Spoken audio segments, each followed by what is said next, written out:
आज के इस वीडियो में we are going to see the easiest method to solve any pedigree in just a minute. So without wasting time, let's get started.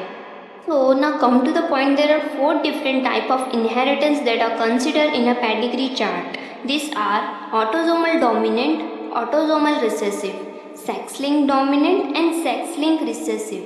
So how we identify कि कौन सा sex link है, कौन सा ऑटोसोमल है और कौन सा डोमिनेंट है और कौन सा रिसेसिव.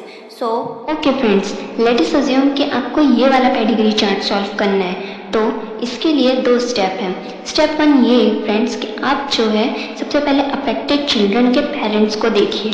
जैसे कि जनरेशन वन में एक सन और एक डॉटर अफेक्टेड है बट उनके पेरेंट्स अफेक्टेड नहीं हैं. इसी तरह सेकेंड जनरेशन में एक सन अफेक्टेड है बट उनके पेरेंट्स जो है अफेक्टेड नहीं है.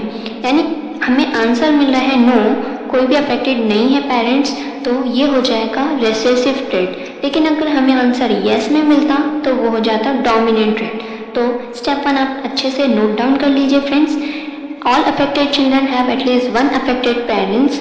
अगर इसका आंसर आया नो तो वो हो जाएगा रिसेसिव ट्रेट. जैसे कि हमारे चार्ट में हमें रिसेसिव ट्रेट मिल रहा है क्योंकि हमारे जितने भी अफेक्टेड चिल्ड्रन हैं उनके पेरेंट्स अफेक्टेड नहीं है, नॉन शेडेड है, तो हमें रिसेसिव मिल रहा है. अगर इसका आंसर आता है यस तो हो जाता है dominant. If disease is absent in parents but present in children is recessive. तो फ्रेंड्स इस वाले चार्ट में हम देख सकते हैं कि इसका स्टेप वन का आंसर आ रहा है यस, बिकॉज इसके जो है अफेक्टेड चिल्ड्रन के पेरेंट्स भी अफेक्टेड है, यानी यह आ जाएगा डोमिनेंट. तो फ्रेंड्स जो फोर ऑप्शन है उसमें से दो ऑप्शन तो ऑलरेडी कट हो गए डोमिनेंट के. अब हमारे पास आ गया रिसेसिव के दो ऑप्शन. अब हमें ये पॉइंट करना है कि यह ऑटोसोमल रिसेसिव है या सेक्स लिंक रिसेसिव है. तो इसके लिए नेक्स्ट स्टेप है स्टेप टू.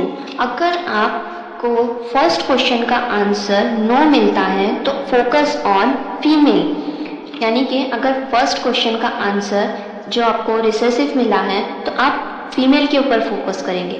लेकिन अगर फर्स्ट क्वेश्चन का आंसर डोमिनेंट मिला है तो आप मेल पे फोकस करेंगे.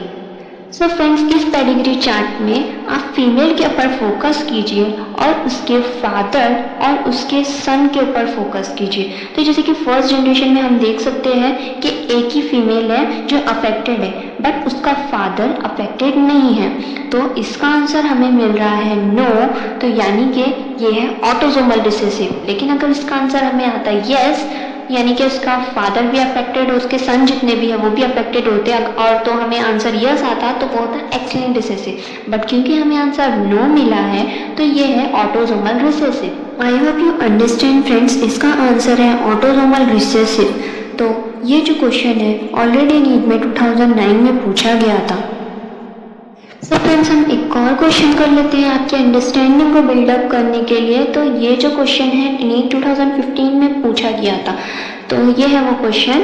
तो ये इस कैटेगरी में आप अपने दो स्टेप फॉलो कीजिए और देखिए आंसर क्या आता है. आप वीडियो को पॉज करके करने की कोशिश कीजिए.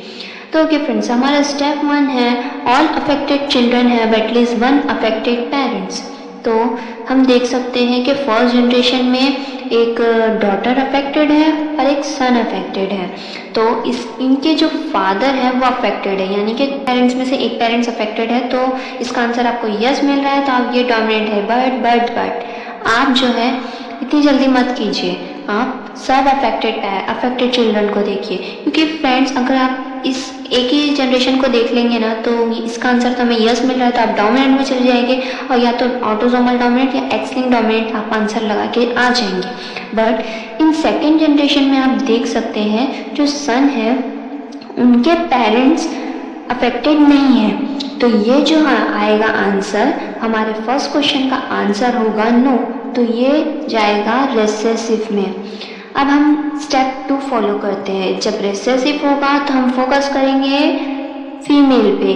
तो अफेक्टेड फीमेल के अफेक्टेड फादर होना चाहिए और अफेक्टेड सन होना चाहिए सभी उसके. तो जो फर्स्ट जनरेशन की जो फीमेल हैं उनके फादर तो अफेक्टेड है बट सन अफेक्टेड नहीं है. तो नो आंसर मिल रहा है, दैट मीन ऑटोसोमल रिसेसिव है ये. अगर यस मिलता तो वो होता एक्स-लिंक्ड रिसेसिव. तो यही था फ्रेंड्स आज के इस वीडियो में। मिलते हैं हमारे नेक्स्ट वीडियो में, तब तक के लिए गुड बाय।